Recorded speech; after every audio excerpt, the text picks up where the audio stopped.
Amen. Peuple de Dieu, nous bénissons le Seigneur pour ces moments favorables, ces moments fantastiques. Gloire au Seigneur. Nous avons un thème que le Saint-Esprit nous a accordé. Comment attendre la promesse de Dieu? Comment attendre la promesse de Dieu? Parce que Habakkuk nous dit, si la promesse date, il faut attendre. Mais comment? Alors nous prenons l'exemple de nos enfants lorsque papa et maman est sortis. Bébé, bisous, bisous, j'arrive, je t'amène les bonbons, je t'amène les biscuits. Même si papa voyage, l'enfant sait que papa va m'amener un vélo, maman va m'amener un cadeau. L'enfant est confiant. L'enfant ne panique pas. L'enfant a d'abord l'amour de ses parents. À cause de cela, l'enfant croit. Alors nous allons voir bien aimé par la grâce de Dieu 7 points pour savoir comment attendre la promesse de Dieu. Nous sommes dans le livre de Hébreux 10, versets 35 à 37. Le verset 35 nous dit, n'abandonnez pas votre assurance, à laquelle est attachée une grande rémunération. Donc nous les enfants de Dieu, nous avons cette assurance-là, que nous sommes sauvés, nous sommes pardonnés, nous avons la présence de Dieu, la direction de Dieu, la présence du Saint-Esprit. Cette assurance-là ne doit pas être abandonnée. Si tu abandonnes ton assurance, tu ne crois plus à ton salut, c'est fini. Tu ne peux pas arriver à obtenir, à rentrer dans la promesse de Dieu. Si tu n'as pas cette assurance d'être pardonné, tu vas vivre dans la culpabilité, dans la peur, dans l'angoisse. Mais 1 Jean 1,9 nous dit, si nous confessons nos péchés, Dieu est juste et fidèle pour nous pardonner et nous purifier de nos iniquités. Bien-aimés, nous ne devons pas perdre, n'abandonne pas cette assurance. Hébreux 13 nous dit, Hébreux 5,13 nous dit, ne vous confiez pas, ne cherchez pas, ne demeurez pas dans l'amour de l'argent, car moi je ne t'abandonnerai jamais. Donc Dieu est toujours présent avec nous. Dieu n'abandonne jamais ses enfants.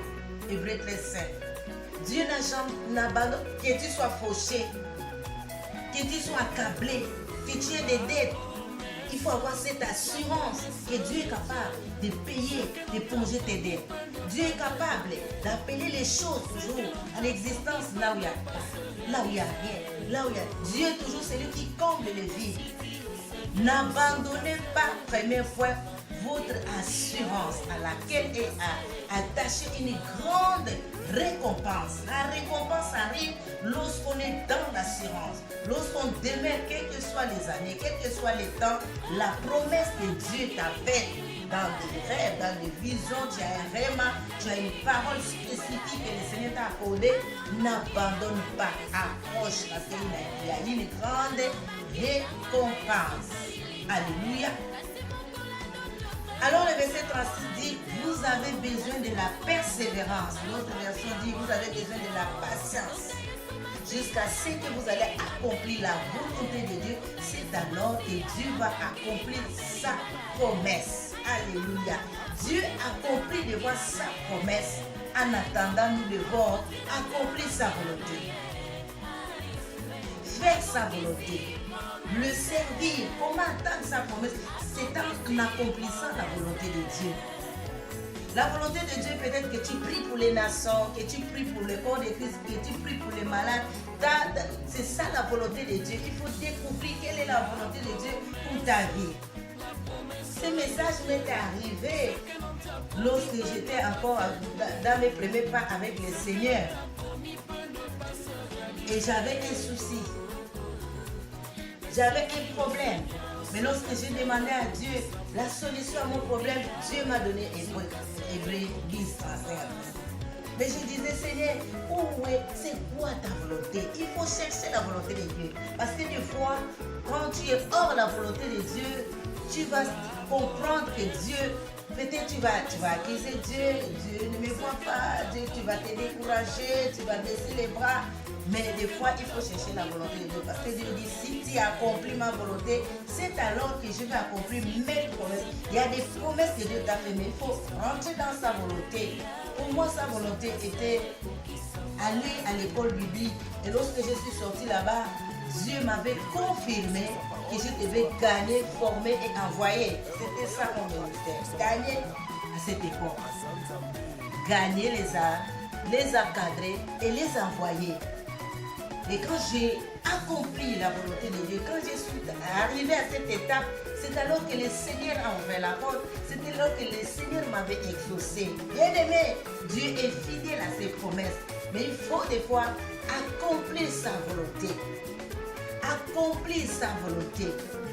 Faire l'œuvre de Dieu. La volonté de Dieu pour toi peut-être aller porte à porte, évangéliser, faire des croisades, faire l'œuvre de Dieu. C'est ça la volonté de Dieu peut-être pour toi. La volonté de Dieu peut-être c'est soutenir le ministère. Peut-être c'est Dorcas. Peut-être c'est aider les pauvres. Il faut accomplir la volonté de Dieu. Ça c'est le deuxième point. C'est alors que Dieu va accomplir ses promesses. Les promesses tardent parce que toi tu tardes à t'élever. Les promesses tardent parce que toi tu ne comprends pas la volonté de Dieu. La volonté de Dieu, que tu es sauvé pour sauver les autres. Tu es guéri pour aller imposer les mains aux malades à l'hôpital. Pour aller peut-être crier, témoigner Jésus dans les lieux, là où il y a les non-atteints. Peut-être c'est encourager les brebis, peut-être c'est soutenir un homme de Dieu. Peut-être c'est faire l'œuvre de Dieu à côté d'un homme ou une femme de Dieu. Comme Marie, Suzanne et d'autres femmes qui aidaient Jésus avec leurs biens. Donc il faut découvrir simplement la volonté de Dieu afin que Dieu accomplisse sa promesse dans ta vie. Ça c'est le deuxième point. Et nous continuons au troisième point.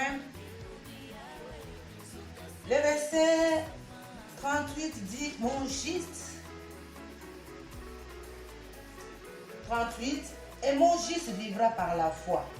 Mais s'il se retire, mon âme ne prend pas plaisir en lui. La rétrogradation, Dieu ne veut pas. Mon juste vivra par la foi. Le juste, c'est celui qui a cru en Jésus-Christ et le Seigneur lui a justifié. C'est celui qui est en Jésus-Christ, le croyant qui a ouvert son cœur en Jésus-Christ est justifié par le Seigneur. Alors, tous les croyants, tous les chrétiens doivent vivre par la foi. Alléluia. La foi que nous avons héritée de notre ancêtre Abraham. Il a espéré contre toute espérance. Il a cru malgré les hauts et les bas, les épreuves, les combats, même les péchés.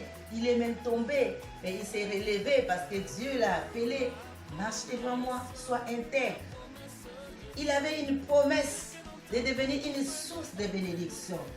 Le Père de la multitude. Il avait une promesse d'être une bénédiction. Mais il fallait qu'il croie et qu'il persévère. Quel que soit les temps, il ne s'est pas lassé. Quel que soit les temps, il ne s'est pas reculé. Il a persévéré jusqu'à un jour. Dieu, ses anges sont partis, ils passaient devant leur maison et comme il était un homme de Dieu, notre ancêtre, notre patriarche, il les a reçus, il les a nourris et ils ont prophétisé pour sa femme que l'année prochaine, ta femme sera enceinte. Bien que Sarah n'a pas cru, mais cette promesse s'est accomplie. Nous sommes dans Genèse 21, le verset 1 à 2. Genèse 21, 1 à 2.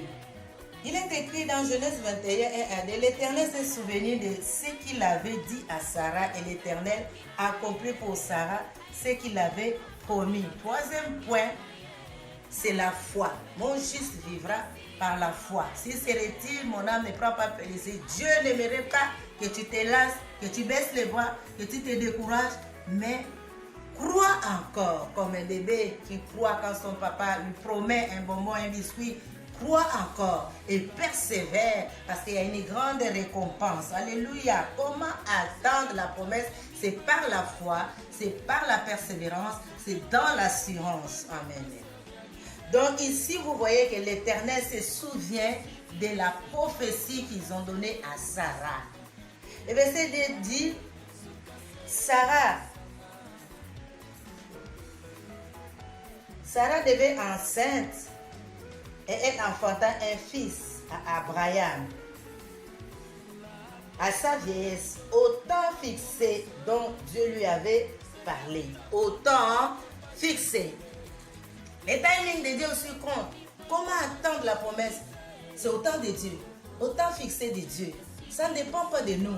Ça ne dépend pas de celui qui prie, de celui qui gêne, de celui qui court. Romains 9 dit, mais Dieu fait grâce à qui il veut.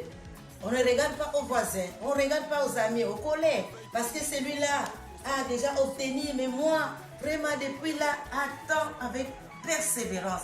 Attends en servant le Seigneur, en accomplissant la volonté de Dieu. Attends avec foi, ne te décourage pas, ne baisse pas les bras, ne te rétrograde pas.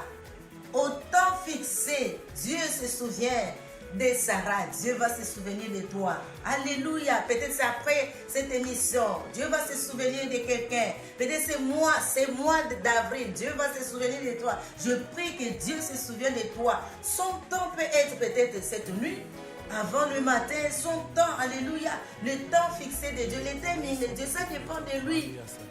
Tu vas te décourager aujourd'hui, peut-être c'est demain, peut-être c'est le week-end que Dieu va t'exaucer, que Dieu va accomplir sa promesse dans ta vie. Donc, au temps fixé, au temps de Dieu, il va t'exaucer. Attends la promesse avec foi. Alléluia. Alors, dernier point bien-aimé, nous n'allons pas partir loin, nous avons dit que nous devons travailler. C'est dans le travail. C'est en accomplissant l'œuvre de Dieu que le Seigneur accomplit sa promesse. Peut-être dans la prière, dans la persévérance, dans l'évangélisation, dans les données, dans le soutien. Nous sommes dans Luc 1, les versets 8 à 13. Nous avons l'histoire des parents des gens. Vous voyez Zacharie et Élisabeth. La Bible déclare qu'ils étaient justes, droits, craignant Dieu. Mais le Seigneur lui-même avait rendu Élisabeth stérile. Mais Zacharie servait le Seigneur. Zacharie était au service. Zacharie était persévérant. Zacharie avait confiance. Il avait cette assurance que Dieu, un jour, à son temps, il va accomplir la promesse qui dit, vous servirez le Seigneur, j'éloignerai. Parce qu'aujourd'hui, mon frère, ma soeur, ne te dis pas, il faut que j'attende d'abord le mariage. Il faut que je vois d'abord les miracles pour s'élever. Tu vas retarder la volonté de Dieu. Tu vas retarder les promesses de Dieu. Mais Zacharie était au service, en plein service, où l'ange est venu nous visiter. Zacharie, et le verset 13, l'ange dit, ta prière a été exaucée. Au moment où même Zacharie avait oublié même quelle est la prière qu'ils avaient faite. Parce qu'ils avaient avancé en âge. Trop vieux. Bien-aimé, l'âge ne compte pas devant Dieu. L'âge n'est pas obstacle à Dieu. Mais toi, sois au service. Parce que si tu ne fais rien pour Dieu, tu attends la promesse. Mais la promesse là, c'est une récompense. L'exaucement, l'accomplissement, c'est une rémunération. Alors il faut travailler.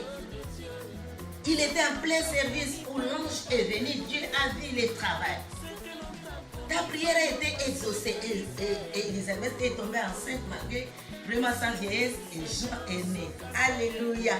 Que Dieu t'accorde encore la force de persévérer dans les services, de demeurer dans les services. Je sais qu'il y a les accusations, je sais qu'il y a la honte et tout est complexé. Les gens vous disent, les gens se moquent, où est ton Dieu depuis là? Mais toi, sois dans l'assurance, dans la persévérance, dans la foi, et tu verras, Dieu accomplira. Zacharie aujourd'hui, devant moi peut-être il y a des couples stériles. Servez le Seigneur avec joie, servez le Seigneur avec persévérance, servez le Seigneur avec confiance. Oubliez, laissez le temps mort à Dieu. Laissez le temps mort à Dieu. Dieu lui-même fera au temps fixé. Sarah ne croyait pas. Mais Abraham a cru. Abraham a persévéré. Abraham est tombé, s'est relevé. Alléluia. Je vous bénis au nom de Jésus. Parce que même Dieu a vu le travail et la souffrance de Jacob.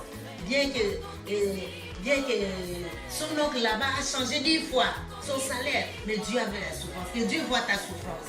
Que Dieu voit ton travail. Travaille encore. Fais du bien à quelqu'un. Aide quelqu'un.